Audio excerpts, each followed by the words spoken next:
Hey friends, before you settle back into the pillows, tap that subscribe bell combo if you love dozing off to weird slices of forgotten history, and slide me a quick comment telling me where you're watching from, and whether onions make you cry or crave soup.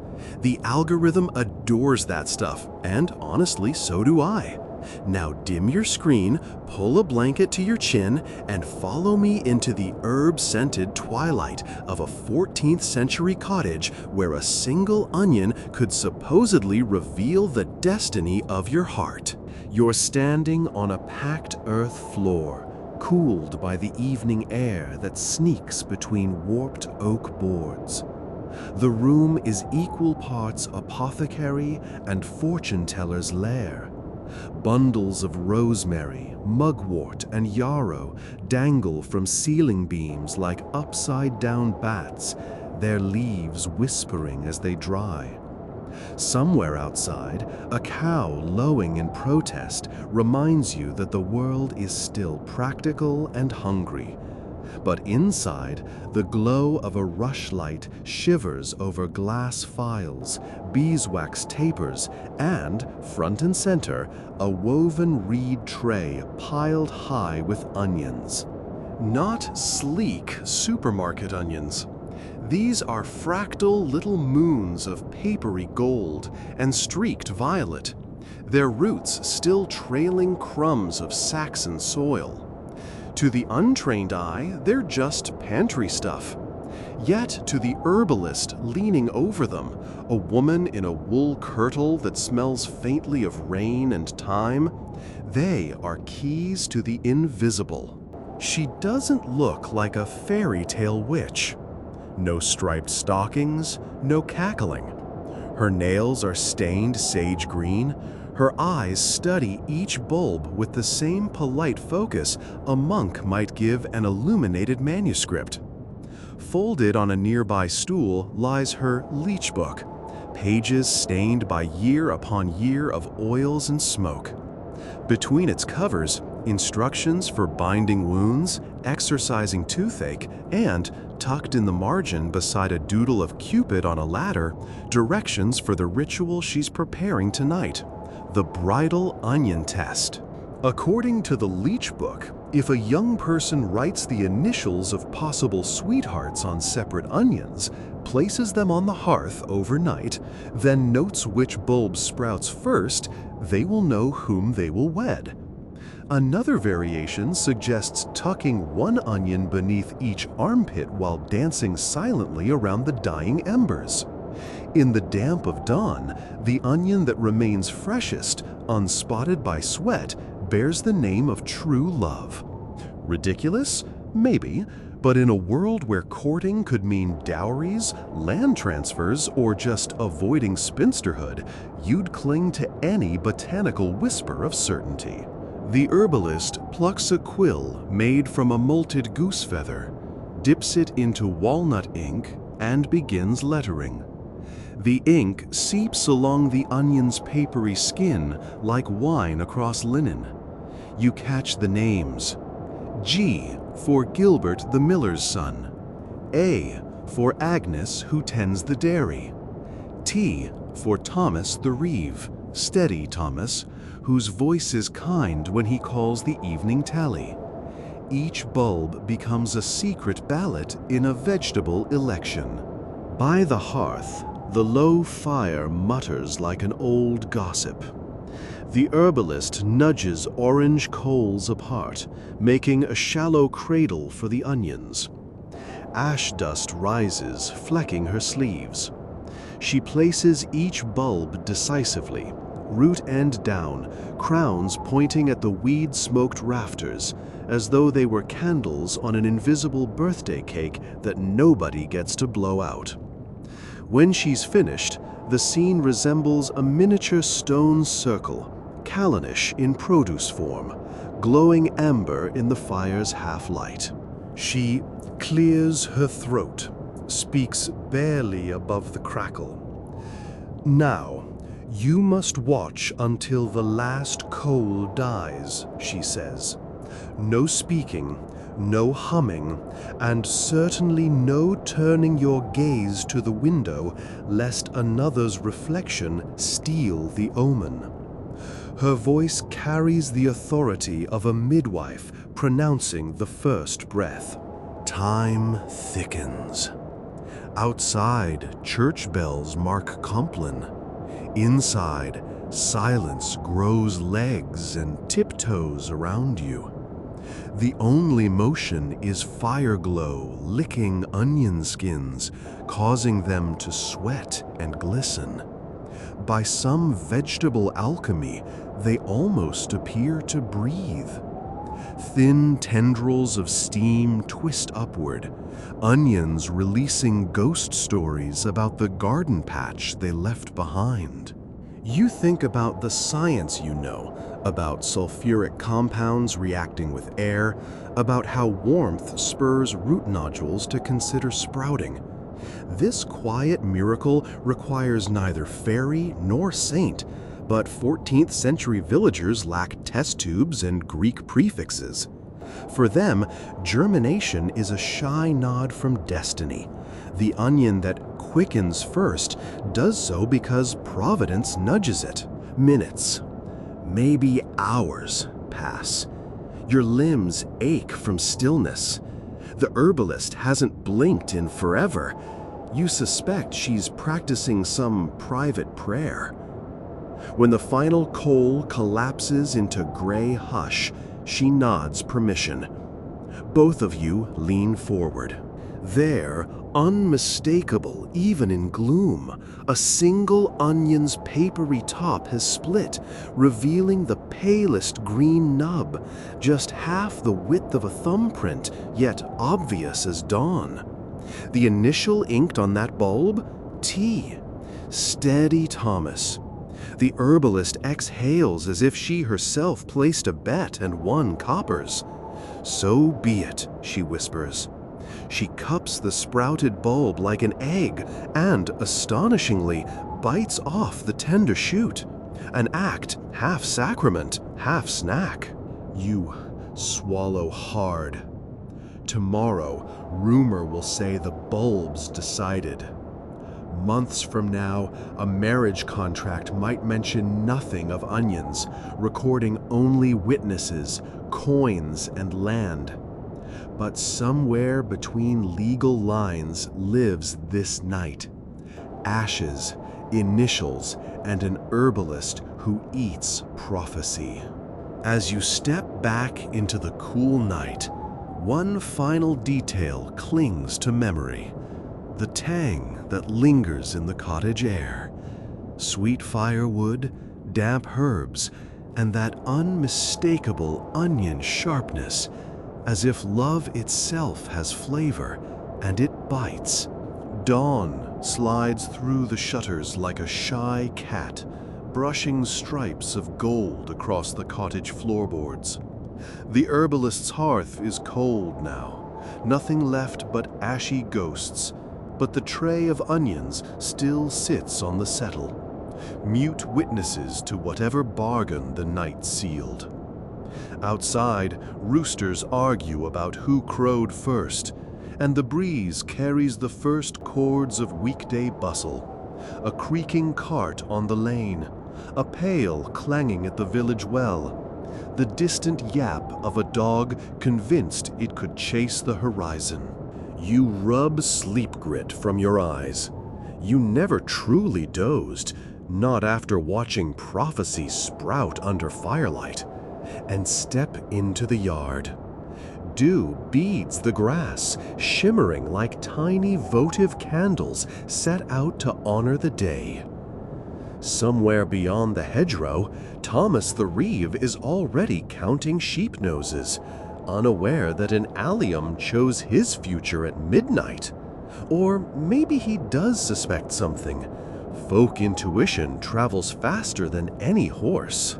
Within an hour, the cottage threshold becomes a revolving door. First arrives Molly, the baker's daughter, cheeks flushed from kneading. She shyly hands the herbalist 2 small oat loaves, her fee, and asks if the onions can predict whether her betrothed will return safely from St. Giles' Fair. The herbalist smiles, accepts the bread, and points Molly toward the hearth with practiced efficiency. No sooner does Molly depart than old widow Elfrida appears, brandishing a purse of hen feathers and demanding a cure for the cricks in my heart, by which everyone knows she means loneliness, though she'd sooner swallow nettles than admit it. The herbalist does not traffic exclusively in marriage omens. Her ledger of remedies is thick as an abbess's psalter. She doles out comfrey poultices, alkanet salves, and frankincense pellets pressed into wax for smoke purification. But today, rumors of the bridal onion test spread like spilled ale across a tavern floor. Each caller wants confirmation that love can indeed swell from root to shoot overnight. Each leaves clutching instructions, a scribbled sigil, and, importantly, an onion bearing chalked initials. By noon, gossip has hopped the village wicket, sprinted down the King's Way, and vaulted the priest's garden wall. The parish priest, Father Laurentius, interrupts his midday rosary when 3 giggling maidens rattle the rectory bell, asking permission to borrow the church brazier for safer coals tonight. His left eyebrow climbs heavens high, but he grants it, perhaps because even clerics understand the gravity of the human heart, or perhaps because he's mildly amused to watch theology wrestle horticulture. The sun hoists itself to zenith. Sweat darkens woolen tunics. In the Manor's dusty courtyard, stable grooms debate which onion ritual version works best. One swears you must bury your bulbs under your pillow, wrapped in maidenshare fern. Another claims the true charm requires whispering the Lord's Prayer backward, quietly, so St. Peter doesn't slam the gate in your face. They wager a pitcher of small ale on whose method yields green shoots first. Meanwhile, the cook's boy sneaks an earshot away, palms a handful of shallots, and vows to divine whether the scullery maid fancies him or the falconer's apprentice. You wander amid these ripples of speculation like a traveler tracing the course of a pebble tossed into water. Everywhere, onions, stuffed into bodices, tucked beneath hats, stowed in saddlebags, bulging little orbs of possibility. It's as if the vegetable patch staged a coup against Cupid's arrows and won by sheer pungent persistence. But lore, like ale, can sour quickly if left untended. Late afternoon, the first hint of backlash surfaces. Matilda Fitz-Osbert, the bailiff's wife, crowned with perpetual disapproval, storms up to the herbalist's threshold, skirt hem whipping dust. "Rot your onions," she spits, eyes ablaze. Apparently her daughter Edeline performed the ritual last night in secret, discovered no sprout by dawn, and therefore threw herself into such a fit of despair that she refused breakfast barley and now lies swooning on the settle. The herbalist listens, patient as a granite milestone, then counters that Edeline should repeat the ceremony under a waxing moon. Tonight's sliver is more favorable. Matilda huffs, but snatches a fresh bulb anyway, proving even skeptics hedge their bets when emotions are at stake. Evening draws its violet curtain. The village alehouse, the drowsy badger, flickers with torchlight. Benches overflow with bodies and speculation. Those who laugh loudest at silly garden charms nevertheless place coins on the oaken table, betting whose sweetheart's onion will sprout fastest. A fiddler starts a reel, dancers whirl, the air reeks deliciously of smoked ham, honey mead, and yes, onions caramelizing on the hearthstone. The tavern keeper, sensing marketing genius, renames his leek soup Lover's Fortune Stew, boasts that every bowl increases virility, and sells out before the moon climbs 2 handspans.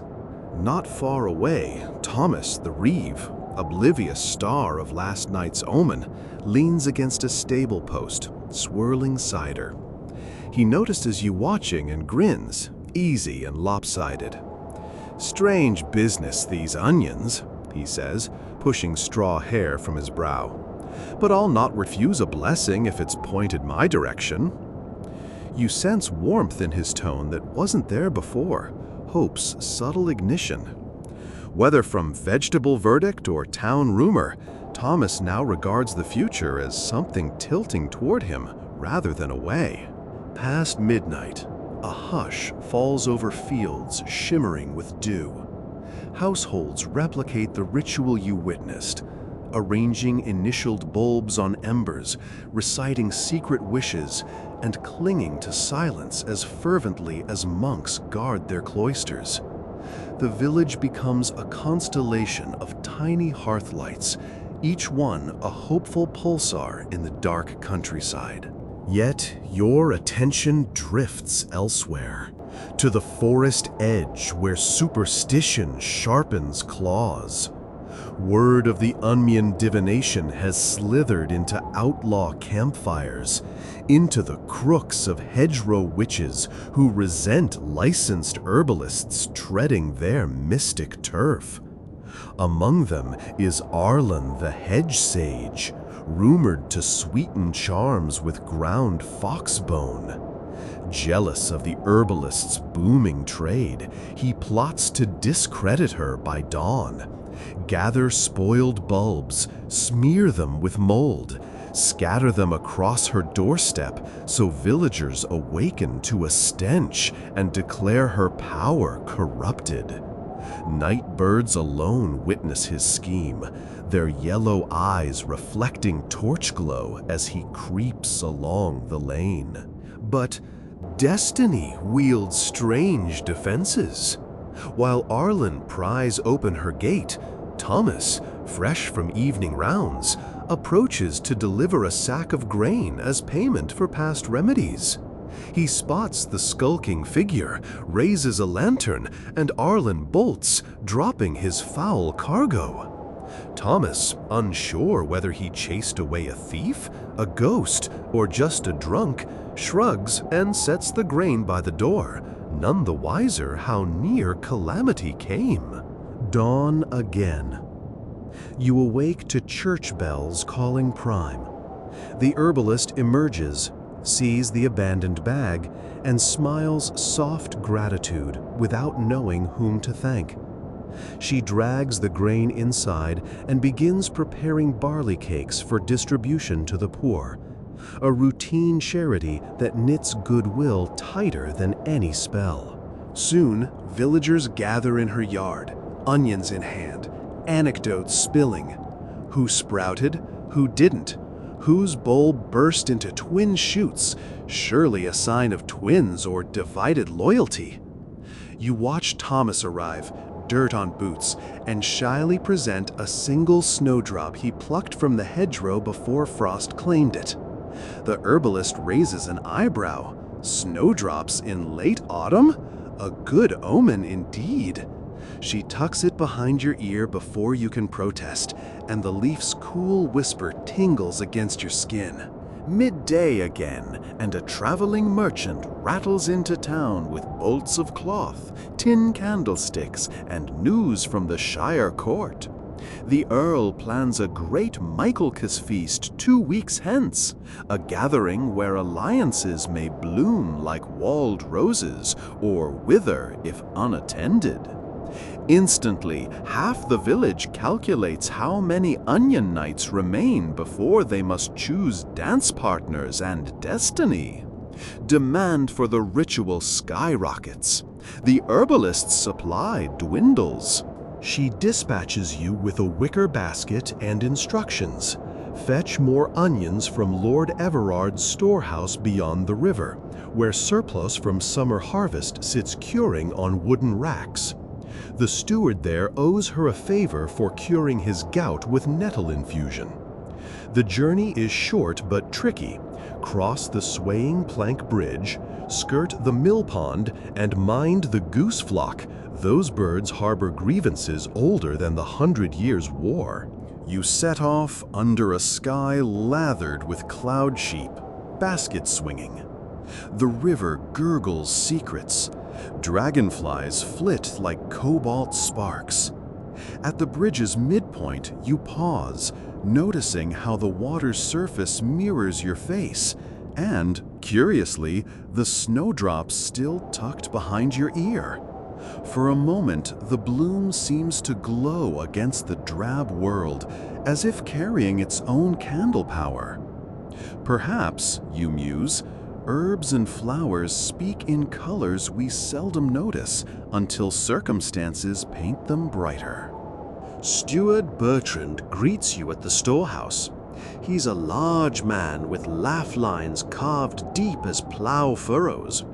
He gladly fills your basket, more like overfills, piling onions high like cannonballs. As he lifts the last netted bunch, you spy something odd. A small pouch of saffron hidden behind crates. Exotic, expensive, far above this estate's usual fare.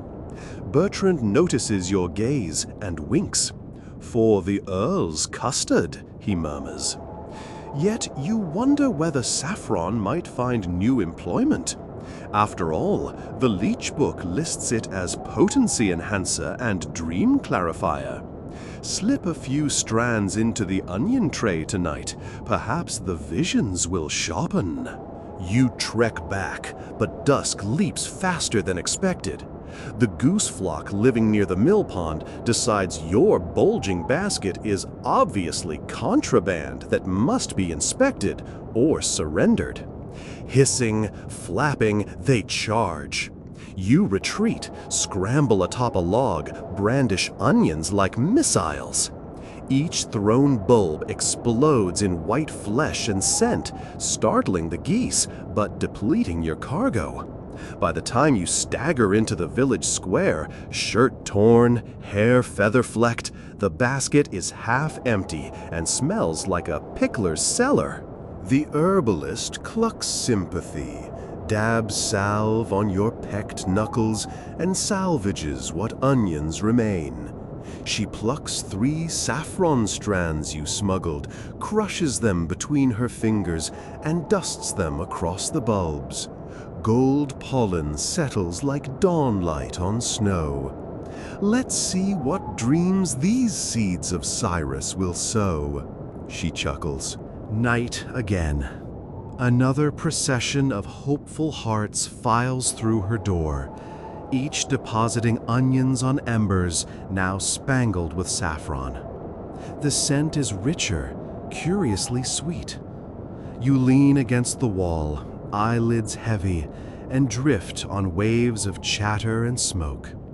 Visions play behind your eyes, onions opening like roses, revealing cores shaped like hearts, lovers meeting beneath orchard blossoms, geese wearing crowns. Absurd, but dream logic reigns. A soft weight touches your shoulder. You wake to find Thomas offering a cup of warm ale. "For your injuries," he smiles, "and courage against poultry." Laughter bubbles between you. You sip, noticing he smells of hay and fresh-cut wood. Worldly odors far removed from mystical onions, yet somehow grounding. The ale is laced with honey, thyme, and a ghost of saffron. It tastes like possibility. Nearby, Molly the baker's daughter squeals. Her onion just sprouted twin shoots so fast you'd swear you heard them grow.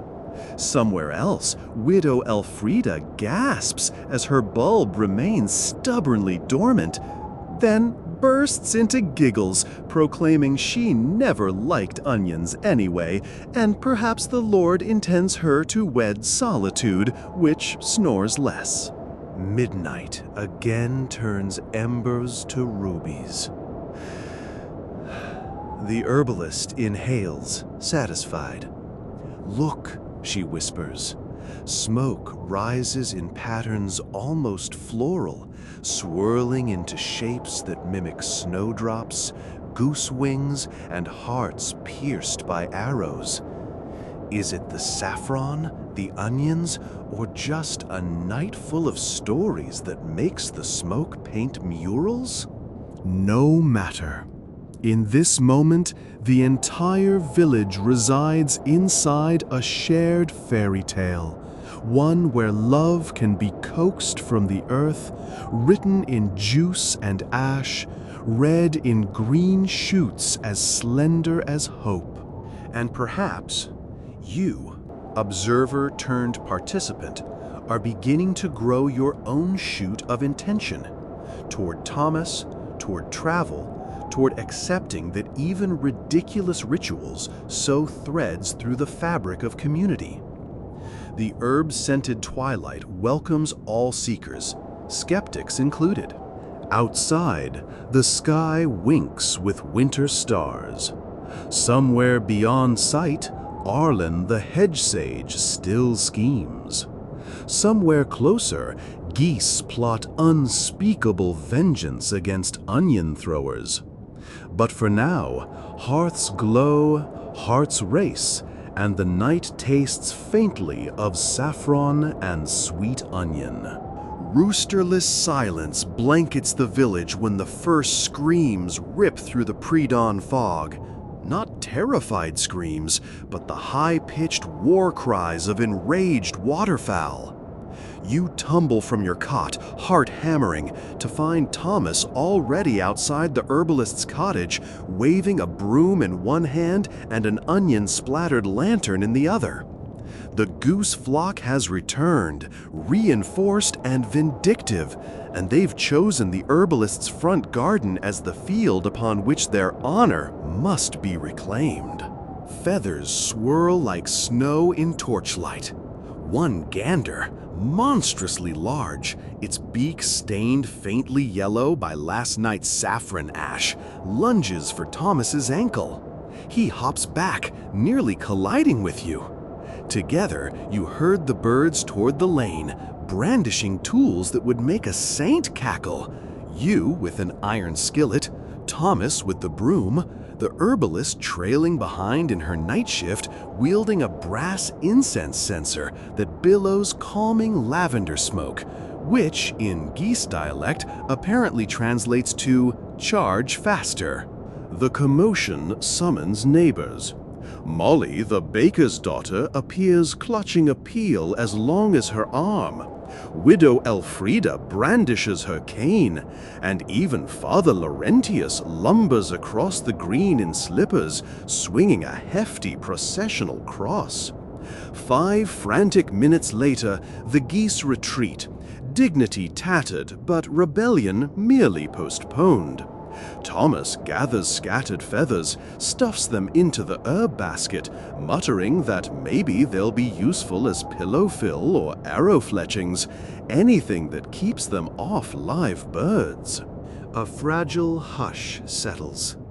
The herbalist, cheeks flushed, surveys her trampled herb beds. Chamomile stalks lie crushed, marjoram uprooted, but the onions, last night's prophetic bulbs, remain mostly intact. Their shoots glow softly in lantern light, as if each plant absorbed a sliver of moon.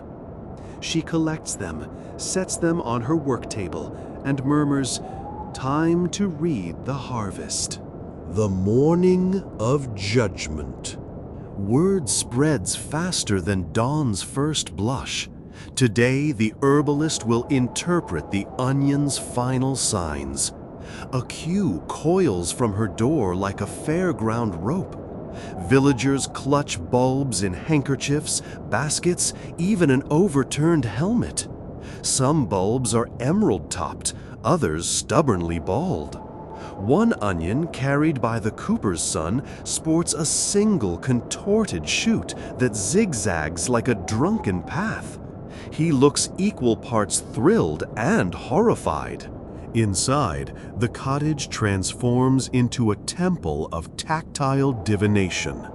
The herbalist works by rhythm.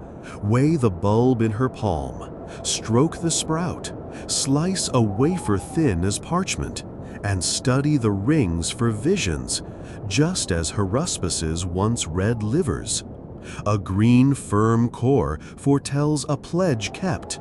A hollow heart signals betrayal. Twin shoots hint at twins or divided loyalties. Her pronouncements float out the window on excited gasps, rumors blossoming before noon like dandelions gone to seed. Your own bulb, initialed hastily during goose combat, has produced a modest, straight shoot. The herbalist presses the cut surface to her tongue, tastes, then lifts an eyebrow. "Steadfast," she whispers, returning it. "Slow to decide, but unwavering once the path is chosen."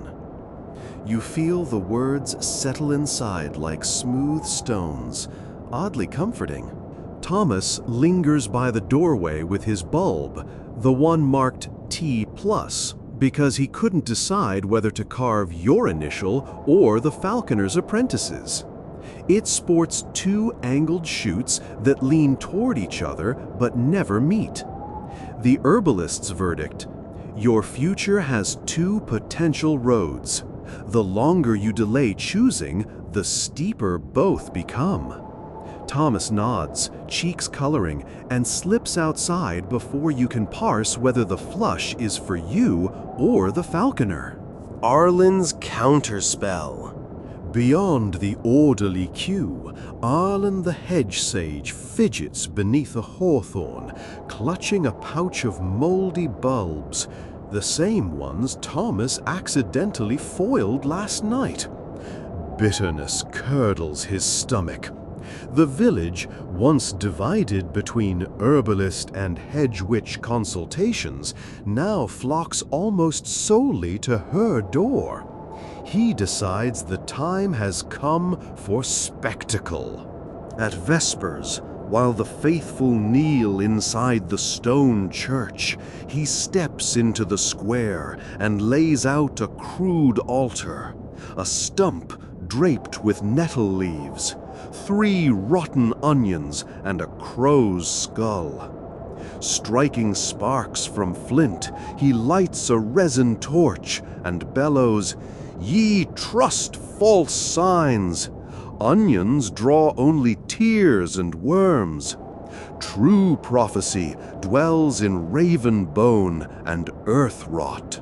His tirade halts the evening's quiet. Children gape. Widow Elfrida clutches her shawl. Father Laurentius emerges, brow stern. But Arlen's real target, the herbalist, stands calm on her threshold, eyes mirroring dusk. She walks to Arlen with measured grace, palms extended. "Let's test your omen," she says, lifting one moldy bulb. She slices it. The interior is blackened, stinks of decay. "Here lies a forecast," she announces so all hear. "Ignore gratitude, nurture envy, and rot from within." She drops the husk at Arlen's feet. Murmurs ripple, even geese perched on the tavern fence honk disdainfully. Arlen's bluff collapses. He shoves the crow skull into his satchel and slinks off toward the forest, trailed by jeers and feathers hurled by a certain eager gander. Preparations for the Earl's feast. With prophecy secured, attention shifts to the looming Michaelmas feast. The village buzzes like a hive. Tailors stitch ribbons, bakers knead honey loaves, and blacksmiths hammer horseshoes for travelers. Every heart carries an onion's verdict, and the air tingles with mingled hope and dread. You volunteer to help the herbalist stock remedies for the journey. Tonics against carriage sickness, sachets of rosemary for bravery, and yes, extra onions for last-minute diviners at the Earl's Hall. She entrusts you to gather rare ingredients, rue blossoms growing only in the Abbey garden, and a measure of beeswax from the miller's hives. Thomas offers to accompany you, ostensibly for protection, though the road is safe. The walk is quiet at first. Grasshoppers chirr, swallows dive after gnats. Then he clears his throat. "About my onion," he begins. You brace. "The two shoots, I reckon the choice is between staying here, taking over Father's reeve work, or," he hesitates, "or joining my cousin's vineyard in Aquitaine come spring." He looks at you, searching. "Either path might be easier if someone walked beside me." The world narrows to the dusty lane, his earnest face and the snowdrop now pressed in your keepsake pouch. Before you can respond, hoofbeats drum behind. A courier in the Earl's livery gallops up, parchment flapping. He reads aloud. "Plague rumors along the southern road. Travelers must carry proof of health charms or be turned back at the city gate." Your errand gains urgency. The herbalist's seal will serve as pass, but only if you return before curfew to affix it to every villager's travel token. Thomas squeezes your elbow. Conversation postponed, you quicken pace. Abbey shadows. The Abbey garden smells of mint and ancient prayer. Nuns in pale habits prune herbs in silence, using gestures to converse, a vow until Sunday. Sister Agnes leads you to the rue patch. While you harvest, she signs a question. "Why onions?" You mime a sprout, hands forming a heart. She nods, amused, then signs, "The Lord works through humble vessels." As you depart, Sister Agnes presses a scrap of vellum into your palm. A recipe for a rue lavender cordial said to strengthen whatever bond God intends. You tuck it with the snowdrop, heart fluttering. Wax and revelations. At the miller's hives, you trade comb honey for beeswax. Under the thatch eaves, Thomas finally speaks. "Whichever road I choose, I'd like your company," he says simply. The honesty in his tone is steadier than any omen. You answer by sliding the snowdrop into his palm. He smiles, slow, wide, relieved. Two shoots leaning inward at last. Return and reckoning. Night falls rosy as pomegranate seeds. You hurry back. Plague whispers make every shadow twitch. Halfway across the plank bridge, Arlen appears, blocking the path, eyes wild. "Give me the herbalist's seal," he snarls. "When fear rises, folk will turn to my cures. I'll deliver these tokens for a price." Thomas steps forward, rue bundle in one hand, beeswax block in the other. "Stand aside." Arlen produces a dagger chipped from flint. The bridge sways. Moon ripples on black water. You recall the skillet goose battle and realize courage tastes like onion sting. It makes eyes water, but clears the head. You fling a handful of rue blossoms into Arlen's face. The sharp scent startles. He coughs, eyes watering. Thomas lunges, wrenching the dagger away. Arlen stumbles, trips on a loose plank, and splashes into the river's shallow edge. He surfaces sputtering as you and Thomas run, heartbeat drumming louder than hoofbeats. The seal of health. Back at the cottage, villagers crowd for plague tokens.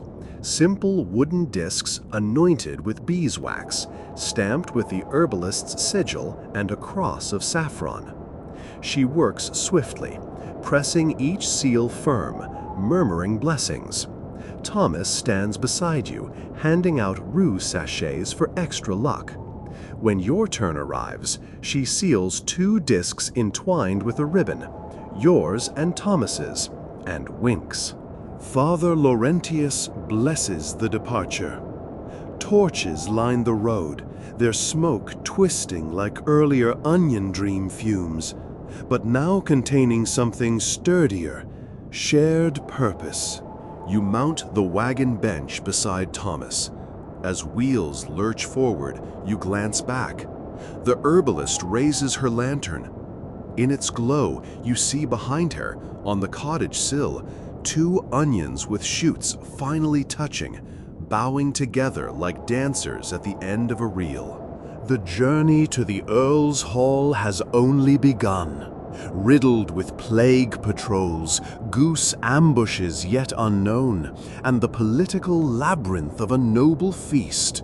But tonight, amid creaking axles and starlight, you carry charms of rue, beeswax, saffron, and the quiet certainty that sometimes the simplest seeds, onion, snowdrop, human hope, grow deepest in the dark. Rain begins as a polite whisper, 1 or 2 drops tapping the wagon cover. Then, without any consultation, it escalates into a drumming that could wake the bones of Roman roads lying buried beneath the mud. Your borrowed cloak soaks through in minutes, the fabric heavy as a millstone against your shoulders. Thomas flips up the hood of his jerkin, but every gust forces water under the brim, tracing rivulets down the slope of his nose. The mare, patient creature, snorts clouds into the chilled night and keeps a sluggish pace, while lanterns swing from the wagon hoops, sending jittery halos across the hedgerows. Hours ago, you imagined this journey glowing with the romance of prophecy, health charms sealed, onion omens leaning toward promise. But the reality hums like an aching nerve. Soggy boots, plague patrols rumored ahead, and the faint suspicion that Arlen, dripping vengeance, lurks somewhere in the lanes behind you. Father Laurentius rides beside the wagon on a plodding mule named Saint Bartholomew. The beast, not the saint, is rumored to bite. He recites the Compline Psalms under his breath, the verses dissolving into the hiss of rain. On the wagon bench, you cradle the chest of remedies, rue lavender cordial, feverfew tincture, saffron ash for sweetening honey cakes, and, stacked neatly on top, the wooden discs stamped with the herbalist's sigil. Each token shines with beeswax, a tiny sun glinting whenever lantern light catches. Checkpoint at the Gallows Oak. Just past midnight, the road narrows between 2 moss-choked milestones. Ahead, torches gutter in iron sconces planted among puddles, and a crude barrier of upturned carts blocks the path. Shapes step forward, men wrapped in patchwork cloaks, faces half hidden behind linen masks soaked in vinegar. One holds a pike crowned with tattered ribbons dyed with bilberry juice, the plague warder's badge. Thomas reins in the mare. Father Laurentius hails the patrol, raising his cross. The leader, eyes bloodshot, voice raw, orders everyone to stand aside and present proof of health. You reach for the satchel of tokens, heart hammering. "Name and parish," the warder barks. "Thomas of Windmere, messenger for the Earl's Michaelmas feast," Thomas answers. He passes 2 discs bound by ribbon. The warder inspects the seal, then lifts a lantern. Raindrops sparkle on the beeswax like minuscule stars. "What's this ribbon?" the warder asks. Thomas meets his gaze, steady. Our herbalist ties the healthy together so fortune follows twice as strong.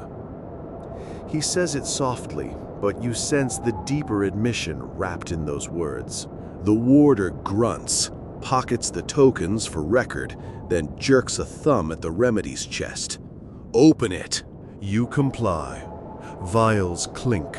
Sachets release fugitive scents of thyme and mint. The warders lean in, desperate for something other than rot to inhale. The leader plucks a rue sachet, raises it to his mask, and breathes deep. "God's mercy," he sighs, eyes briefly closing. The gesture peels a thin layer of suspicion from the air. He waves you through with abrupt kindness. May all roads be shorter than this night. The barrier's carts creak aside. As the wagon rolls past, you notice, nailed to the gallows oak behind the barricade, a single onion bulb split in half, black-hearted like Arlen's omen. A warning? A prayer? The road swallows the question. The Goose King's ambush!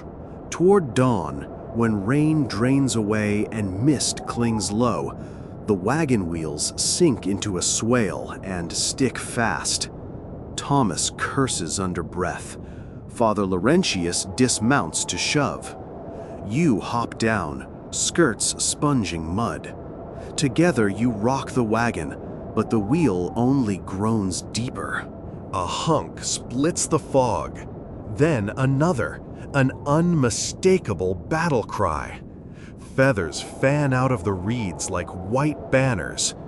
The Goose King, the same gander who led last night's assault, emerges with his cohort. Their beaks gleam, serrated edges eager. Father Laurentius stares. "We face judgment," he mutters. "But judgment is late, and geese are timely." They charge. Training from previous skirmishes kicks in. You seize a broom lashed to the wagon side. Thomas wields an iron ladle. The priest brandishes the mule's tether like a sling. Chaos accelerates, wings beat, mud splatters, feathers blur the rising sun. Amid the melee, the Goose King leaps, flapping onto the chest of remedies. His talons rake across the tokens. The chest teeters. You lunge, catching the lid before it flips, but a pouch of saffron ash bursts, clouding the air golden. Geese, blinded, shriek. You cough, eyes burning, and feel something warm drop into your hand. The rue lavender cordial vial, miraculously unbroken. An idea sparks. You pop the cork, douse your broom bristles in the bittersweet liquor, and whirl the broom like a censer. Lavender and rue swirl into an aromatic tornado. Calming for humans, apparently unbearable for geese. The Goose King wobbles, sneezes, a ridiculous hunking sneeze, then retreats, calling his army to fall back.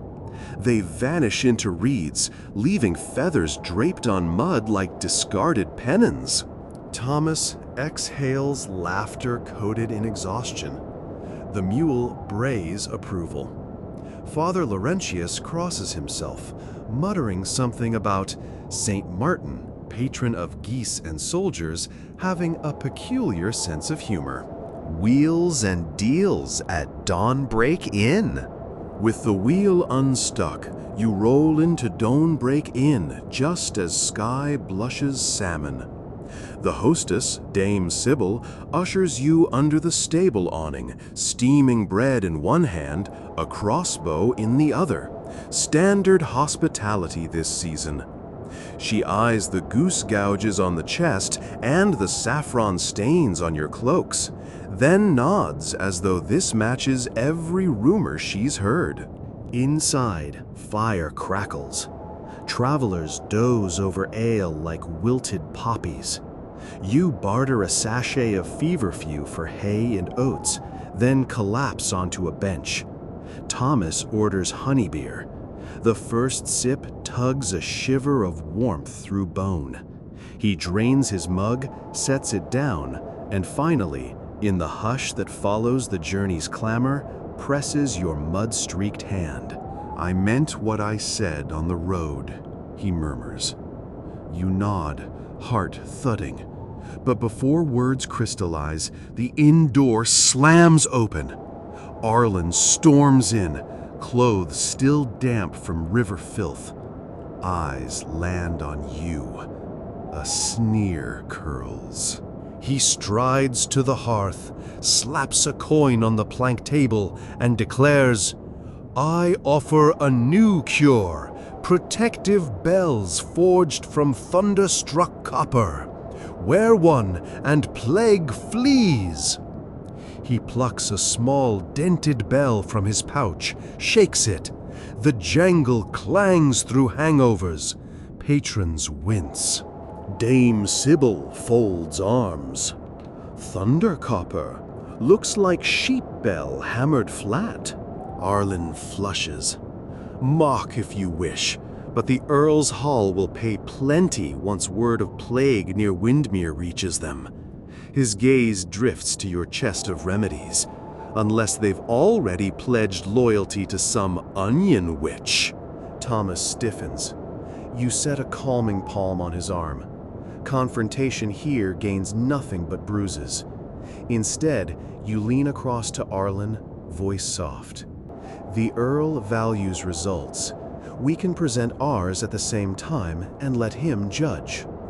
Arlen studies your calm, misreading it as weakness. Challenge accepted, he growls, and stalks to the bar. The bell continues its forlorn clink in his fist, sounding, to your ears, eerily like the ring of inevitability. Silken plots on the high road. By noon, rain-swollen clouds retreat, leaving the sky scrubbed clean. The wagon climbs the high road crest. Below, the Earl's city unfurls, a lattice of red roofs, stone spires, and the silver thread of the river. But outside the northern gate, tents blossom like toadstools. Plague cordon. Smoke curls from braziers. Physicians in long-beaked masks pace between lines of restless travelers. You halt at the checkpoint. A masked official approaches, gloves slick with vinegar. Thomas presents the herbalist's tokens. You add sachets of rue to sweeten the official's impression. He stamps your travel writs and guides the wagon into a holding yard for inspection. Nearby, Arlen parades before a growing crowd, bells swinging. He boasts of thunder copper repelling infection. A noblewoman in silk hesitates, entranced, coin purse poised. The masked official glances at you. Can your remedies verify health? You nod, rummage for the rue lavender cordial, ladle a measure to the noblewoman. Breathe deep. She inhales. The tension in her shoulders unwinds. Her eyes brighten. This scent, she whispers, recalls my late mother's garden. She survived the last fever season. Emotion wells. She presses a silver coin into your palm and steps away from Arlen. Momentum turns. Travelers drift to your wagon, drawn by the fragrance, the gentle way you explain each charm. Arlen rings his bell louder, but its clang now blends with coughing elsewhere, a reminder rather than a remedy. His voice frays, desperation souring the air. Finally, the physician chief strides over, evaluating both offerings. We will test each, he declares. A table is cleared. 2 cages appear. Each holds a rat exposed to plague fleas earlier that week. The experiment. Whichever remedy calms the rat's frantic breathing fastest wins endorsement. Arlen glares. He believed showmanship enough. He ties his bell to one cage. You place a lavender roux sachet inside the other. Minutes pass. The bell's cage rat squeals, scrabbling. In your cage, the rat noses the sachet, settles, breathing slows. The physician nods gravely. Crowd murmurs approval. Arlen rips the bell away, but the physician confiscates it. Unlicensed and ineffective, he pronounces. Arlen's face matches bruised plum. Without a word, he backs into the hallway of tents and vanishes amid cloaks and dust. The Goose King, you suspect, would honk in triumph. Evening. Inside the Earl's walls. Gates swing open. You roll into the city, past vendors hawking dried figs, knights sparring in the tourney yard, and clerks tallying tax bales. The Earl's steward meets you at the outer bailey. He inspects the chest, sniffs a sachet, and smiles. "We feared Windmere's party lost," he says, leading you to guest quarters off the south wing. Your chamber, shared with Thomas, is modest. 2 truckle beds, a hearth, and a window overlooking rose gardens where gardeners prune by torchlight. Father Laurentius accepts the next room. The steward fetches basins of rose-scented water. As you wash mud from your arms, the day's images tumble. Plague bells, goose charge, Arlen's desperation. Yet one picture steadies all others. Thomas's hand wrapped around yours beneath the inn bench. He sits on the windowsill now, moonlight carving silver across his hair. "Tomorrow we present the tokens and remedies to the Earl," he says. "After that, there'll be time to decide about spring." You dry your hands, cross the room, and place the rue lavender vial on the sill between you. The air fills with that soothing scent. You lean your head on his shoulder. "Whichever road you choose," you whisper, "I'm already walking beside you." Outside, bells of the cathedral toll compline. No thunder copper, just deep, steady notes that echo across gardens and courtyards, summoning sleep. You close the shutters, snuff the candle, and slip under blankets heavy with the day's fatigue, but fragrant with promise. Somewhere beyond the walls, Arlen plots under moon shadows, and tomorrow's feast glitters with politics and unpredictable geese. But in this small chamber, lavender weaves its tender spell. Onions in distant gardens grow another notch, and 2 interlaced tokens on the bedside gleam in darkness, sealing more than health, a covenant of shared journey. A pale December sun glints off the Earl's River like a blade held flat, and kitchen smoke crawls through the castle yards, tugged east by a wind that tastes of frost and fireplace ash. You wake before the 3rd bell, not by choice, but because lavender can only smother nerves for so many hours. Duty elbows you from sleep long before dawn has the courage to appear. In the dim hush, you hear Thomas breathing, slow and steady, a ship in safe harbor. For a heartbeat, you consider lying back down, let the world fend for itself. But a chorus of clanging pans erupts from the great hall below, and you remember. Today is the Michaelmas Remedy Court, the moment Windmere's tokens must prove their worth before half the nobility of the Midland marches. You slip from bed, pad across flagstones so cold they could fracture marble and open the shutters a finger's width. Purple clouds crouch over the rooftops. Far below, candle dots flicker inside stable doors while sleepy grooms rub frost from horse flanks. Somewhere, a goose honks, one single vibrating note. You shiver and mutter a prayer to St. Martin, just in case. Kitchen maelstrom. The castle kitchens swirl like a contest between alchemy and chaos. Cauldrons vomit steam, scullions dart with towers of pewter plates, and the head cook, a woman as broad-shouldered as any smith, directs them all by brandishing an iron spoon like a marshal's baton. You arrive clutching 2 satchels, one brimming with rue lavender sachets for the Earl's high table, the other holding a dozen small vials of thyme wine to be slipped discreetly to anxious stewards throughout the day. "Mind the ducks!" a boy shrieks as you enter, dodging a pair of tethered birds waddling across the flagstones. They hiss at your skirts and peck a thread loose. You sidestep, heart hammering. The boy grins. "They'll join the goose on the spit by supper. Treat 'em well, they're doomed enough." He hands you a ledger to sign, proof the remedies have arrived intact, then scampers off to wrestle a sack of carrots twice his size. You find a narrow table free of flower storms and lay out the sachets.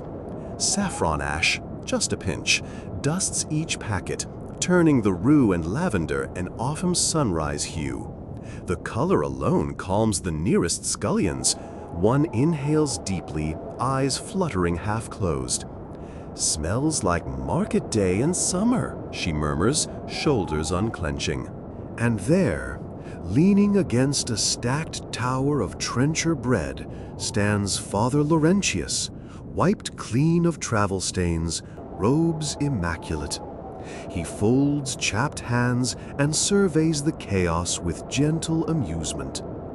"Everything living is a liturgy," he says to no one in particular. Then, spotting you, he inclines his head. "Ready?" "Almost," you reply, though your pulse behaves otherwise. Across the room, Thomas conducts a whispered negotiation with the wine butler, exchanging 2 sachets for a promise that the Earl's personal goblet will carry nothing but well-watered claret this morning. Even in the safety of stone walls, rumor about plague seeps through the cracks. A single cough in the gallery could scatter nobles like pigeons. Your herbs, therefore, must be both shield and signal. We are protected, we are prepared. The Hall of Trials. Mid-morning finds you standing beneath tapestried vaults, among rows of other petitioners, barrel-chested spice merchants whose beards smell of cinnamon, a Moorish physician with scrolls of star charts tucked under one arm, a ragged pilgrim offering fragments of saints' bones, and, near the dais, of course, Arlen, freshly scrubbed, hair slicked into a respectable wave, a silver bell changed to his wrist like contraband jewelry. He meets your eyes and smiles, harmless as polished tin. You know better. The Earl, seated on a throne draped with red fox fur, gestures for silence. Light pours through stained glass angels, splashing colored halos across his steel-gray hair. Flanking him, the Lady Isabel surveys the crowd with sharp curiosity, fingers drumming on armrest. The court physician, Dr. Halden, stands ready with wax tablets and an expression carved from limestone. Heralds call names. Each petitioner steps forward, extols their marvel, endures questions, and either earns a nod of promise or a raised eyebrow of dismissal. Every so often, the Earl glances your way, as though checking a sundial waiting for noon. Then Arlen is summoned. He strides forward, bell clinking softly, a cat's purr compared to last night's frantic clang. He reverently places a velvet pouch on the steward's table and withdraws 3 copper bells, newly polished, tied with scarlet ribbons.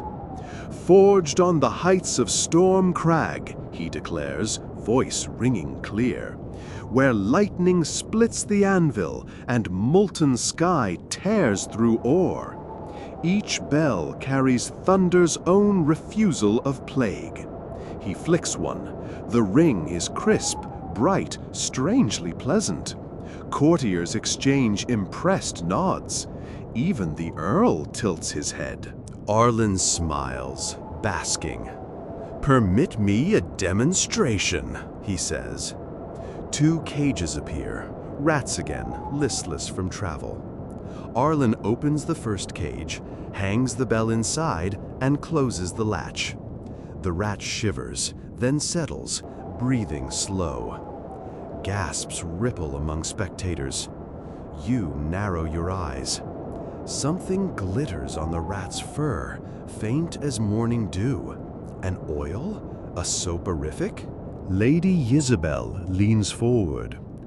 "And the second cage?" Arlen's grin wavers. He did not plan a control group. Perhaps unnecessary? "On the contrary," Dr. Halden says, signaling an aide who fetches a fresh rat and empties it into the second cage, this one bare of bells. The crowd hushes, studying both animals, one tranquil, one twitching. Arlen steps back, sweat beading. "Thank you," announces the Earl. "We will observe further." He turns to the herald. "Next." The herald calls your name. Rue, lavender, and an onion prophecy. Thomas pushes the chest forward. You lift the lid. The fragrance spills like dawn through shutter slats, the hush before a market awakes. You present a single sachet, bow, and place it into the previously empty cage. Within breaths, the twitching rat sniffs, then curls, breathing rhythmic. The comparison is near identical to Arlen's result. Murmurs arise. One remedy no better than the other? Dr. Halden circles the cages, nose wrinkling. Both effective, he concedes, but method differs. You nod. May I explain? At the Earl's gesture, you speak of rue and lavender's long history in cloister gardens, of onion sprouts predicting the winds of love and weather, of saffron ash not only sweetening honey cakes, but easing melancholia in sleepless nights. The court listens, soothed by cadence as much as content. Then you slip an onion bulb, cut lengthwise, onto the steward's platter. Its center is vivid green, life coiled, ready. At midnight 2 nights ago, this onion awaited dawn on the windowsill of Dawnbreak Inn. By morning, roots reached toward Windmere's Road. You meet Thomas's gaze. He knows where this leads. Growth toward a direction signals safe passage. Tonight, placed beneath his lordship's pillow, it will point either toward victory or caution, forewarning plague or peace. Lady Isabel's eyes gleam with curiosity and ambition. We accept your omen, she pronounces before the Earl can object. He nods, half amused, half indulgent. Dr. Halden clears his throat. We still require a quantitative difference. 2 equal remedies, but which sustains efficacy? A test is arranged swiftly. A tiny brazier is lit beside both cages. Heat simulates fever, Halden explains. The rats will endure rising warmth. Whichever remains calm longest tips the scales. Minutes grind into quarter hour. Arlen's rat, though still, begins to pant. A sheen builds on its fur. Oil again, melting under heat, releasing subtle vapor that irritates its nose. It sneezes, startles, scrambles in circles. The bell within clatters, amplifying distress. Your sachet's rat breathes slower, nose twitching but untroubled. Lavender mingles with brazier's smoke, masking bitterness. At the half hour, Dr. Halden raises his stylus. Decision made. The Earl nods. Windmere's rue tokens shall guard my hall. Applause bursts through the chamber. Arlen stands petrified, as if lightning finally found him. His eyes flicker with calculation, then rage. As guards escort him away for peddling unlicensed cures, he looks back over shoulder, lips shaping silent vow.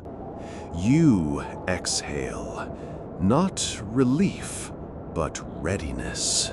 Whispers behind tapestries. Victory never travels unescorted. It drags envy by the sleeve.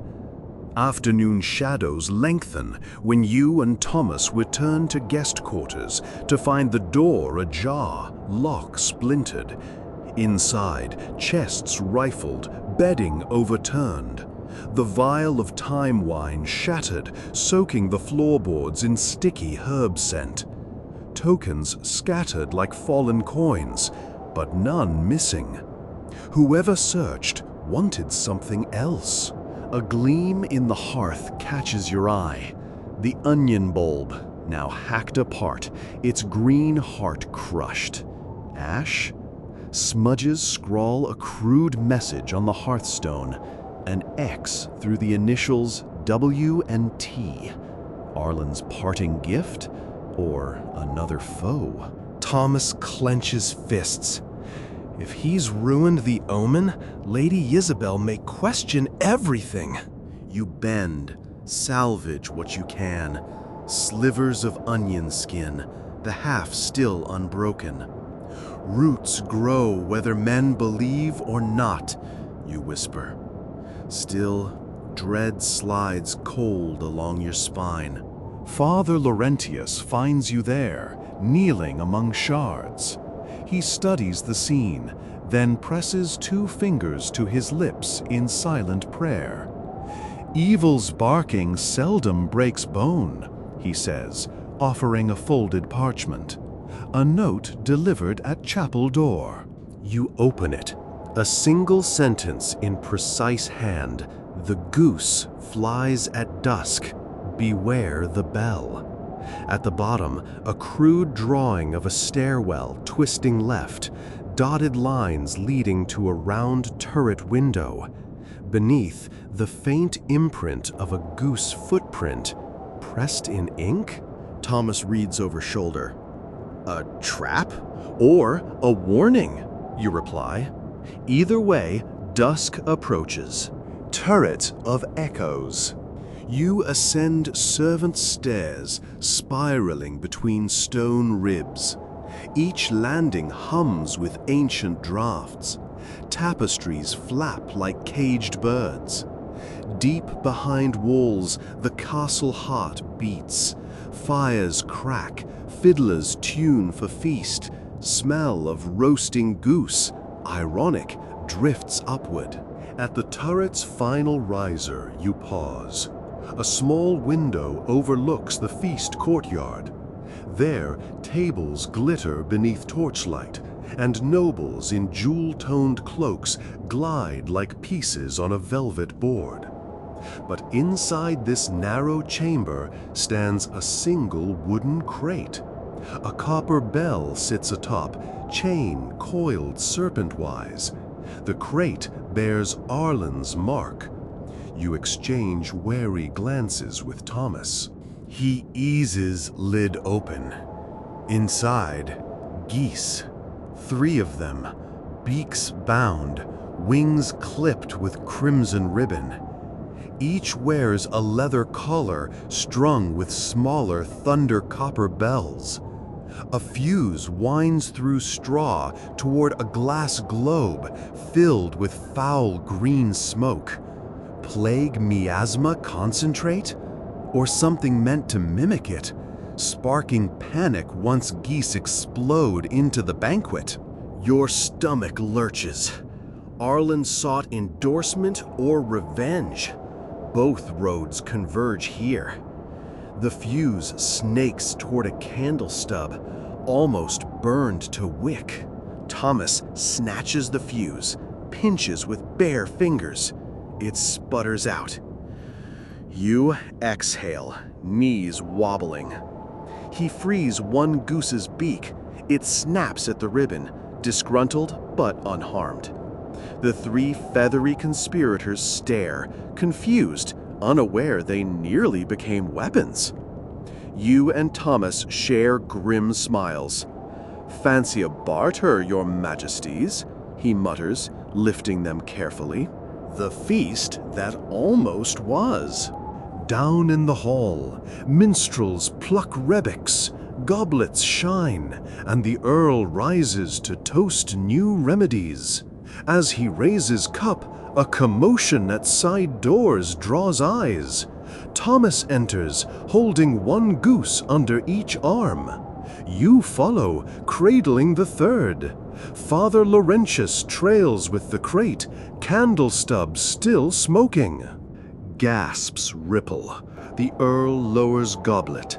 Thomas bows, voice steady. "My lord, we present evidence of sabotage against your table. Geese fitted with false plague bells intended to break free mid-feast." Guards seize the crate. Dr. Halden examines globe of green smoke, trembling. This would have driven the court into terror, if not worse. You step forward. The bells, forged from ordinary copper, were to ring panic. Compare to Windmere's quiet tokens that calm. Your words settle like dust. The hall rumbles with murmurs of betrayal. Arlen's name passes mouth to mouth. Lady Isabel leaves her chair, strokes a goose's head. Poor darlings. She raises eyes to the Earl. Let them live in castle gardens, symbol that fear cannot reign here. Applause breaks. Musicians strike hopeful chords. The Earl signals steward. Double the reward for Windmere. And tonight, substitute bells with lavender sachets on every platter. You bow, heat blooming in cheeks. Thomas squeezes your hand beneath cloak hem.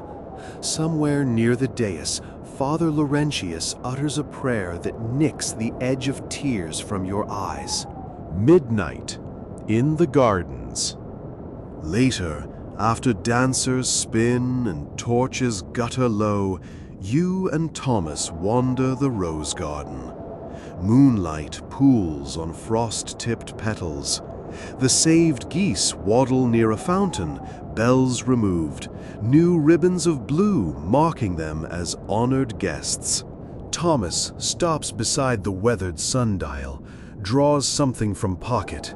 2 interlaced tokens melted together, beeswax fused in the brazier's heat earlier. Seems Windmere's fortune wanted permanent union, he says, voice rough. He presses the warm disc into your palm. Will you bind our paths? Spring planting, autumn harvests, goose skirmishes, whatever comes? Your answer is neither word nor gesture, but the rue lavender aroma that mingles as you lean close, letting silence speak enough. Above, cathedral bells strike midnight, deep, unhurried. Not thunder copper, but true brass ringing harmony through cold air. In rose-scented hush, you realize the night is finally still. Plague rumors will ebb, Arlen will face justice, onions will sprout new prophecies. And tomorrow, when dawn fidgets across ramparts, you and Thomas will load the wagon, not to flee, but to journey where healing, hope, and perhaps a small gaggle of redeemed geese are needed next. Rain drums upon the cart's canvas like a troop of impatient drummers calling everyone to breakfast, and you wake to the scent of wet hay, pine pitch, and ruinously strong coffee leaking from Thomas's tin kettle. Dawn has not truly broken. Instead, gray light slithers under the flap, turning every surface silver. The 3 honorary geese huddle at the tailgate, necks tucked, feathers puffed like disgruntled clouds. Each now sports a tiny braid of blue ribbon, not just decoration, but proof that even doomed birds can be promoted to mascots after foiling a would-be panic in the Earl's Hall. Thomas is outside, humming off-key while tightening the traces. Through a gap, you watch him cinch the harness over Maud, the mule with one tattered ear and the patience of a saint. He strokes her muzzle, murmuring promises of extra oats once they reach Carrow Fell. Then he glances back at the canvas and catches you staring. His grin is quick, boyish. Yesterday's proposal glows behind that grin like embers under ash. The ring will wait until winter's thaw, he said, when roads are kind enough for a proper journey home to Windmere and parental blessings. But even delayed vows radiate warmth. You rub sleep from eyes, pull on wool stockings still redolent of lavender, and duck into the drizzle. The castle towers fade behind swirling fog.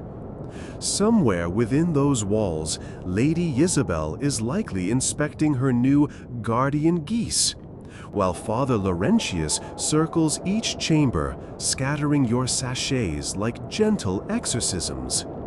The Earl will spend the morning reviewing prison ledgers, seeking proof that Arlen conspired with disgraced alchemists from Dunhaven. Court intrigue continues, but that is their tapestry now, not yours.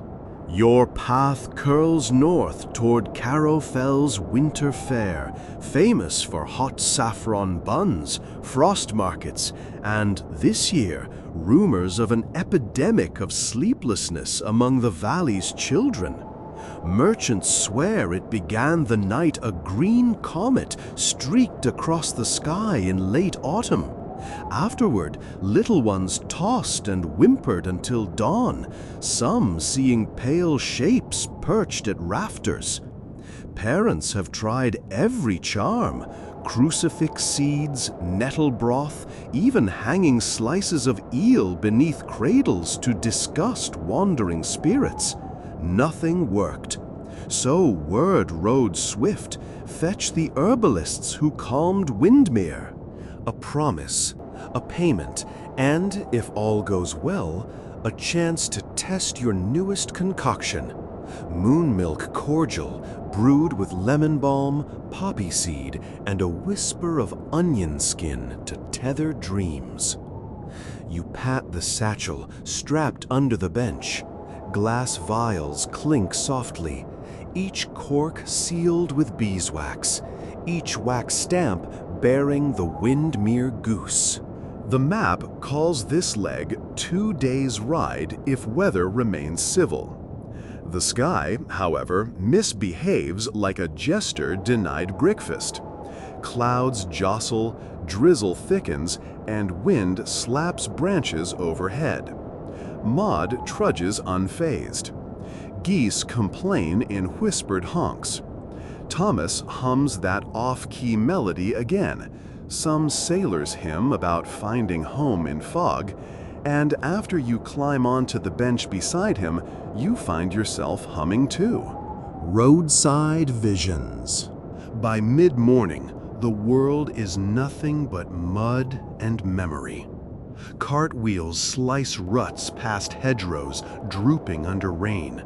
Here and there, spindly birches flash white trunks like skeletal fingers beckoning southward. Wrong direction. You resist their call. Conversation drifts to safe topics. Whether lavender will grow in Carrowfell soil. How many sachets a single valley uses in one winter. Whether geese dream, and if so, of what? Thomas wagers they dream of never-ending barley fields. You suspect they relive fateful moments when bells clattered and chaos bloomed, because creatures remember fear as vividly as humans. As you crest a low ridge, the rain eases. Mist lifts, revealing the black barrow standing stones jutting from moorgrass, ancient sentinels tilting at angles like drunk soldiers. Legends claim witches once tethered nightmares to those stones. Shepherds refused to graze flocks within a bowshot. Today, a figure in pale cloak kneels among them, scattering grain from a woven basket. You slow, Maud. The figure rises. A woman, late middle years, hair plaited with crow feathers, eyes dark as peat pools. She spots the goose heads poking from your cart and breaks into a melancholy smile. "Fine guardians," she says when you roll to a stop. Her voice carries the lilt of border hills, each word brushed by wind. 3 is a lucky number, 1 for past, 1 for present, 1 for what we dare not name. Thomas shifts on the bench, uneasy. You hop down, curiosity stronger than caution. "We rescued them yesterday," you explain. "They rescued us first." She nods, satisfied. Creatures remember justice. Keep them near at night. You glance at her basket, emptied of grain now, but glimmering inside lie small bulbs of some root. Onion? No, skin is too pale, almost translucent. She notices your gaze and chuckles. "Moon onions," she says. "They grow only where tears fall on beds left cold." She presses one bulb into your palm. Plant it beneath the darkest eave in Carrowfell. It will drink bad dreams from the rafters. She winks at Thomas. "Your mule will lead you to the place when time is right." Then, without another word, she melts into mist, swirling around stones. You blink. She is gone. Thomas swears under breath. A gust rattles bracken, and crows cry overhead. You climb back to bench, rolling the moon onion between fingers. It feels warm, almost pulsating. "Fares attract all Manor," Thomas mutters, urging Maud on. But after a mile, he grins sideways. "She said mule would guide us, Maud's first promotion." At the sound of her name, Maud snorts, shoulders squaring as though accepting new responsibility. Night in the Wayfarer Chapel. By dusk, you reach a wayside chapel, stone walls hugged by ivy, roof patched with tin. Pilgrims once paused here before climbing the fell. Now only weary wagoners seek shelter. Inside, pews line a nave lit by a single tallow candle. An iron stove fights damp, attended by a stooped caretaker whose spectacles dangle on ribbon. He waves you in. "Stable round back," he croaks. "Floor's yours, but mind the owl in the rafters. She drops pellets like pennies." You bed Maud on dry straw, tuck geese into a makeshift pen of crates, and finally settle near the stove. Rain drum rolls again, harder. Candlelight wavers. You sip thin broth provided by caretaker, water, leeks, pinch of barley, and decide it qualifies as sustenance because it is warm. Thomas unrolls maps. Tomorrow we enter Fell Pass. Road splits along Wolfwater Stream. Which branch? You ponder. Left fork skirts the quarry. Steep, narrow, but faster. Right fork shadows the stream. Bogs flood in rain. Yet we have geese, and geese favor water paths. Thomas raises brow. And mules favor solid ground. The caretaker chuckles from near altar. Take whichever path your onion chooses. He points.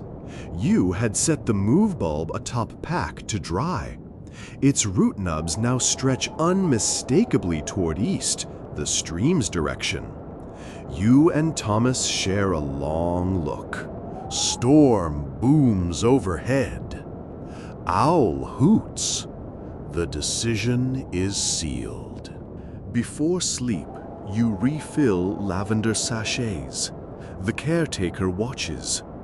Sweet smell to salt bad air, he muses. You offer him one. He places it above entry lintel with reverence. Then you and Thomas curl beneath jolted quilt, listening to storm scramble across shingles. Rain cloaks the world so completely that even memory of sunshine feels audacious. Yet lavender threads through darkness, stitching calm. Wolfwater Fork. At first light, drizzle thins to drizzle-ish. Clouds still crouch low as penitent monks, but pale gaps hint at blue somewhere unreachable. You depart, following the onion's decree. The path narrows, hugging Wolfwater Stream, which seethes from mountain runoff. Mud sucks at wheels. Twice you dismount to wedge stones beneath tires. Geese ride, perched on crates like bored dignitaries. Hours blur. Wheel clunk, hoof squelch, wind hiss through rushes. But noon brings new trouble. In bramble thicket ahead stands a barricade of wooden stakes painted crimson, rudimentary but menacing. A rag hangs, black cloth with green circle. Thomas pulls reins. Outlaw's sigil, he whispers.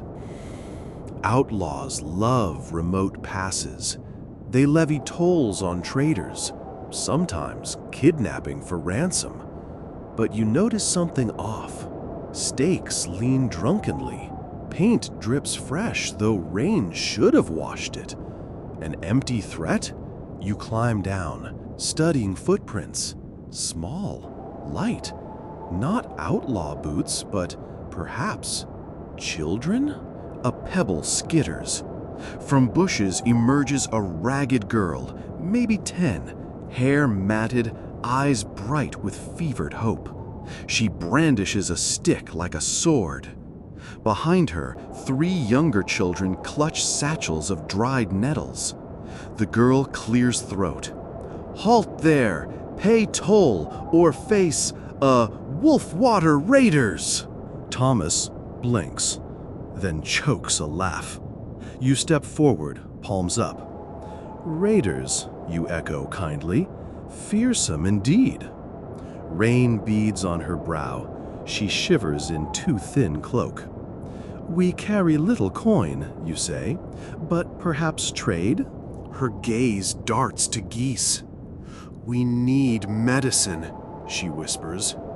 Brother coughs blood. Baby won't sleep. Mama's gone to fair for herbs, but road closed by flood. We wait, but snow comes soon. Her bravado crumbles. Tears mix with rain. You kneel, press lavender sachet into her hand. Place this beneath brother's pillow. It eases breath.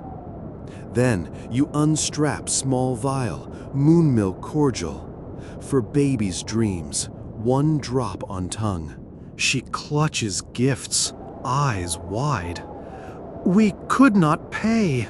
Your courage is payment enough, you assure. Another thought pricks. Onions drinking nightmares. You dig moon bulb from pack, slice tiny fragment, give it. Plant near cradle. Children scatter, barricade, cheering. Girl bows formal as a court page. You pass unharried, hearts lighter. Behind, geese honk approval. Thomas murmurs, sometimes rebels are just worried siblings. You nod, warm. But day fades. Caro fell, still distant. And sky now builds new ranks of cloud. You push on, heavier but steadier. Approach to Caro Fell. Twilight drapes fell slopes in violet. The road climbs ridge, then dips into bowl-shaped valley where smoke curls from chimneys. Lantern dots shimmer. Caro Fell at last. A wooden arch announces Winter Fair, bless this valley, in chipped paint. Below, stalls huddle around village green. Tinkers hammer, bakers hawk spice buns, shepherds trade wool by lantern glow. Yet an undercurrent of fatigue threads crowd. Parents with hollow eyes, children yawning yet restless. You guide cart to communal barn. Steward logs arrivals, notes your goose crest with surprise. Windmere Herbalists. He ushers you to empty stall. Mayor asked for you at once. Inside Mayor's hall, half timber, half stone, the air smells of burnt rosemary, signs someone attempted fumigation. The mayor, round as a butter barrel, meets you flanked by worried matrons. Bless you for coming, he blusters. My own grandson hasn't slept proper in 13 nights. Cries that blue women perch on rafters, brush his face with cold feathers. You exchange glance with Thomas. Blue women? Night hags from border folklore. Show us, you say. They lead to a cottage oak beam low. Inside, boy curls in mother's lap, eyelids heavy yet twitching. Fire snaps sparingly. At rafters you spy cobweb strands swaying, but also something else. Faint luminescent dust clinging to beams, glowing azure in firelight. You step on stool, scrape sample into jar. It smells metallic, bitter. Thomas examines windows. Tiny holes drilled in shutters, deliberate at upward angle. Outside, he finds footprints near eaves, child size. Pranksters? But dust seems alchemical. You ask Mayor to gather parents tomorrow at chapel. Tonight, treat boy, lavender sachet, moon milk cordial, a sprig of rue burned gently so smoke curls like lullaby. Mother rocks him till eyes close, limbs loose. First real sleep in weeks. Back in barn, you plan with Thomas. Someone spreads powdered glow to dramatize rafters. Drills holes so moonlight ignites spectacle, scaring children. For what gain? You recall Arlen imprisoned, but always had allies. You inspect satchels, nothing missing. Still, nagging worry gnaws. Geese settle on straw, heads tucked. Maud munches oats. You sip cider offered by neighbor trader and watch snowflakes begin to float, gentle heralds of deeper storm. Before lantern dims, you press onion sliver into frozen earth beside barn wall. Roots yearn downward, unseen. Sleep claims you quick, but dreams swirl. Blue women swoop, bells clang, geese sprout midnight wings. You wake once to starlight piercing roof gaps, and swear you hear distant bell tink, though halls lie quiet. Dawn of revelation. Roosters oversleep. Children wake first, streaming toward Chapel Square where you arrange demonstration tables. Parents circle, clutching mugs of nettle tea. Snow coats rooftops like sugar on spice buns. You pour moon milk cordial into basin, dilute with warm goat milk, hand ladles to mothers. Children sip, eyelids droop contentedly. Next, you scatter lavender roux mix upon brazier. Fragrant steam drifts, easing shoulders. Then you unveil mystery dust, sprinkle near flame. It glows blue, sizzles, gasps. You explain, crushed copper sulfate mixed with firefly residue glows under cold air. Not witchcraft, just mischief. Show drilled shutters. Children gape at holes high above reach, unless aided by ladder. Mayor strokes beard. But who would? Door bursts open. Caretakers drag in 2 teenage apprentices of local apothecary, cheeks streaked with tears. They confess. Their master, a man named Master Pell, told them glow dust would prove his superior remedy once he unveiled cure at fair. Fear births coin, he said. Children's terrors ensure demand. Sound familiar? Greed cloaked in healing, echo of Arlen. Pell left Valley 2 nights prior, heading south with stock and boasts. Parents want justice. You counsel compassion. Boys manipulated, not malicious. Suggest apprenticeship under village healer, supervised by mayor. Mayor sighs, agrees. Valley exhales. Festival rescued. With fear quelled, fair ignites joy. Snow stops, sun slices clouds. Stalls overflow, nuts roasted in honey. Scarves dyed saffron yellow, carved whistles shaped like, of course, geese. Your booth sees steady line. Sachets vanish. Moon milk sells out. You promise to send more via Maud. Children, newly calm, chase geese round green.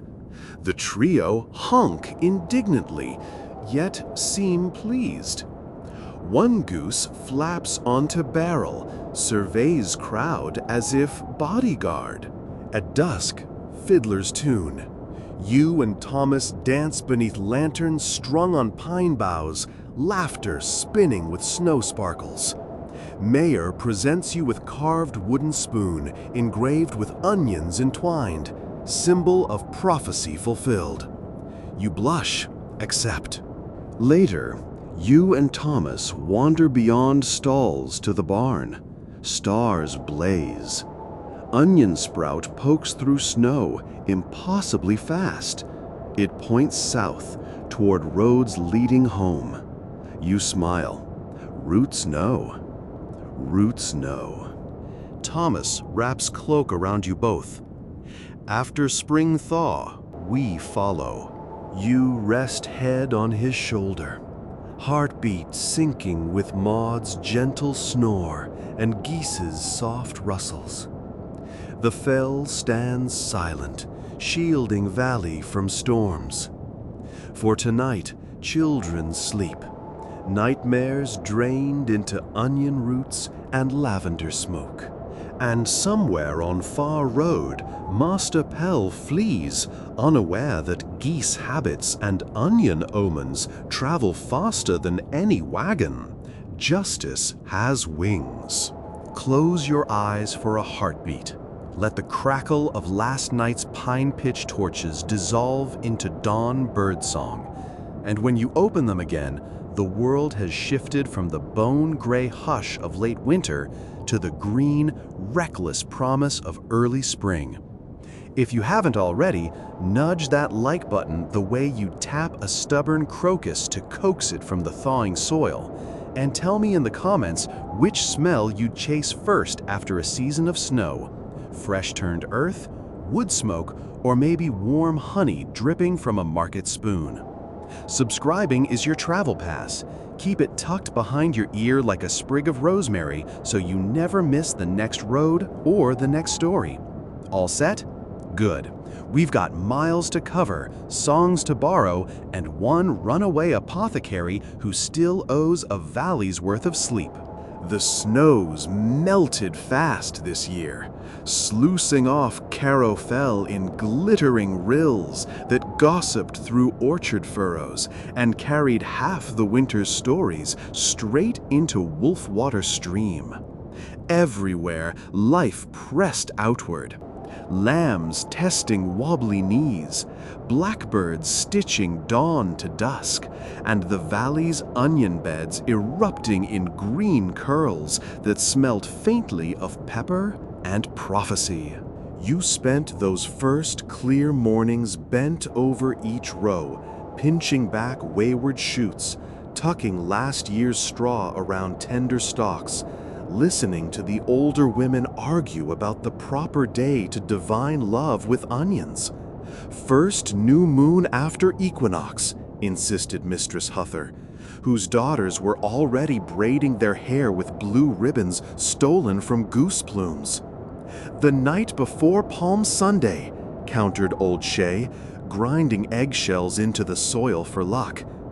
You only smiled, because some secrets taste sweeter when left to simmer. Thomas, meanwhile, fashioned a traveling still from mismatched copper kettles and an abandoned church bell. He called it the Dream Catcher, and he swore its curly condenser tube looked suspiciously like the tail of the mule who had hauled it here. Maud accepted the comparison with her customary philosophical grunt. But beneath all the thaw and bustle lay unfinished business. Master Pell, whose glow dust trick nearly drowned the valley in sleepless terror, had vanished south along the river road. Rumors dribbled in like sap. He'd been seen peddling fake plague cures in one town, flogging counterfeit saffron in the next, always managing to slip away before civic guards could clap him in irons.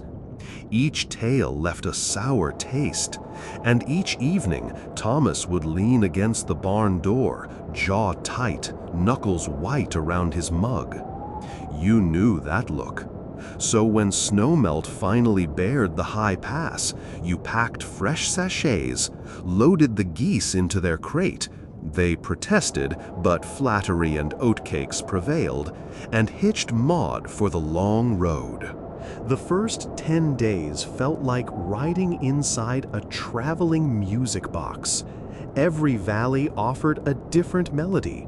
Lutes from shepherd fires, hammers on horseshoes at roadside forges, the liquid whistle of curlews rising out of reed beds at dusk.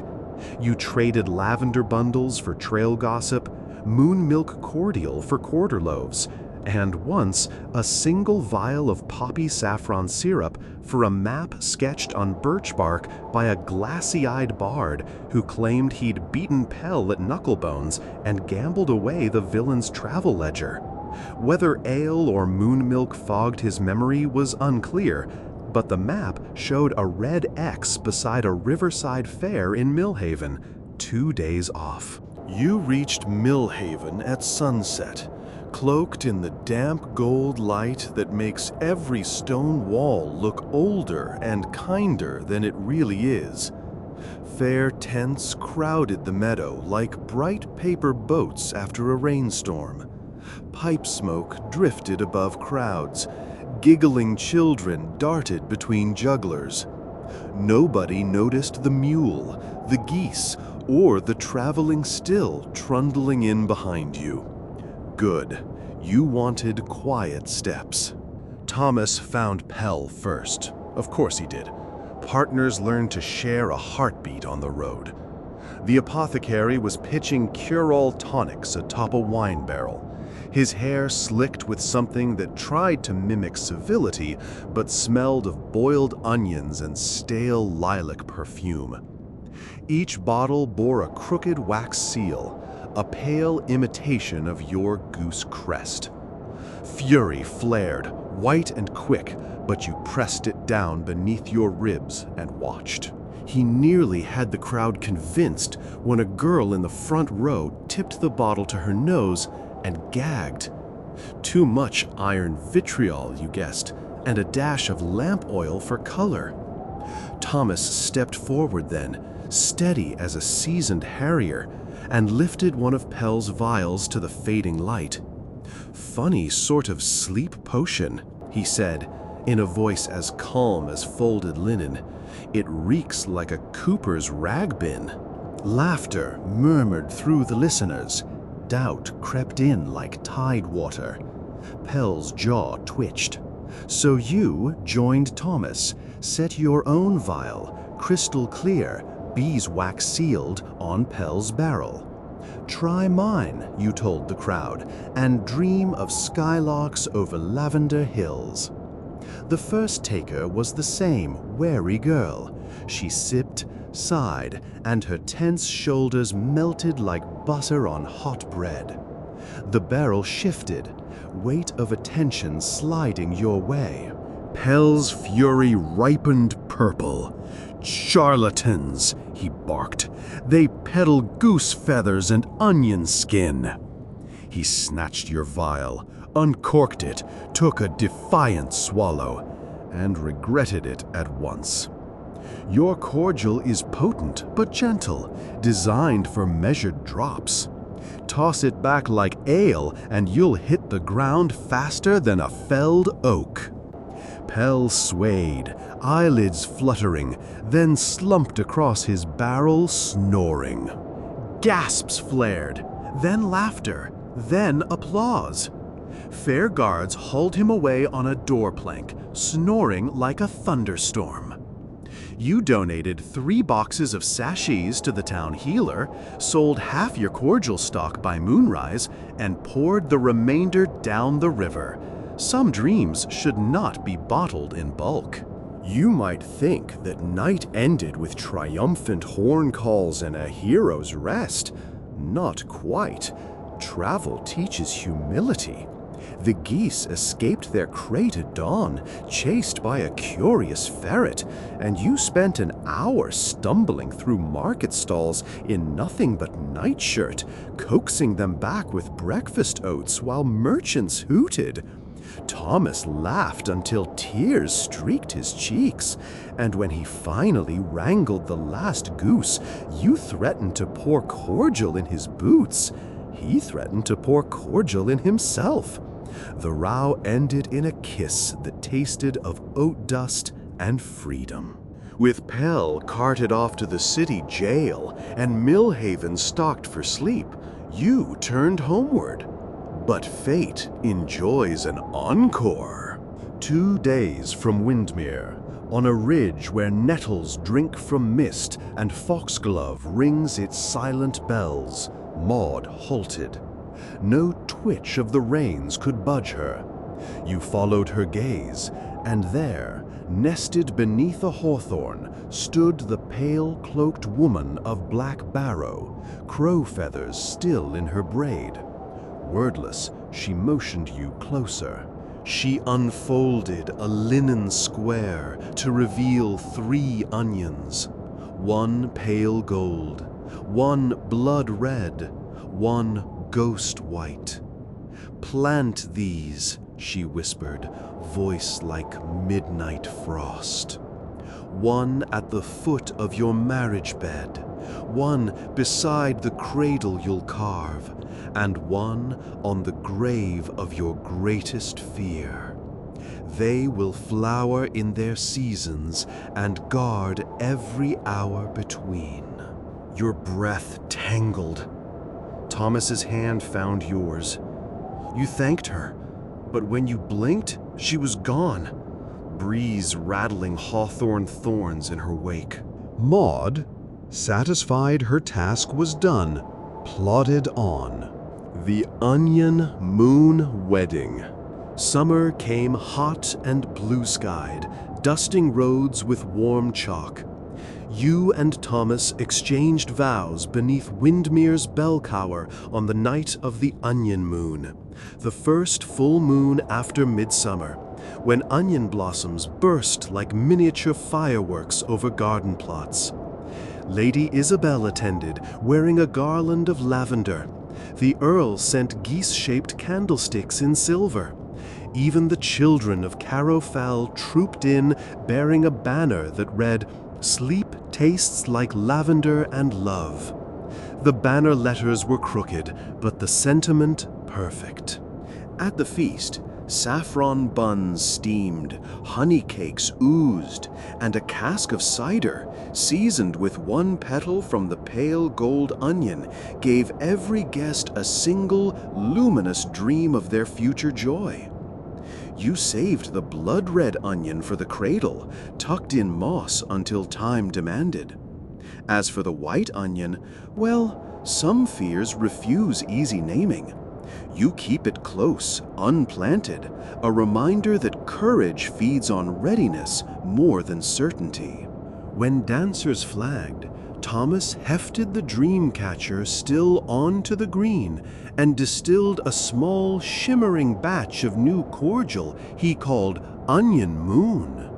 Sweet, faintly spiced, it lulled the last revelers beneath the star-crossed sky until only owl hoots kept vigil. Night's gentle future. Years will pass. Your geese will molt grandmother's worth of quills. Maud will teach 2 foals the virtue of patience. And sachets bearing your twin crest, the goose and the onion sprout, will dangle from rafters as far south as the merchant ports. Children will sleep. Lovers will dream of gardens.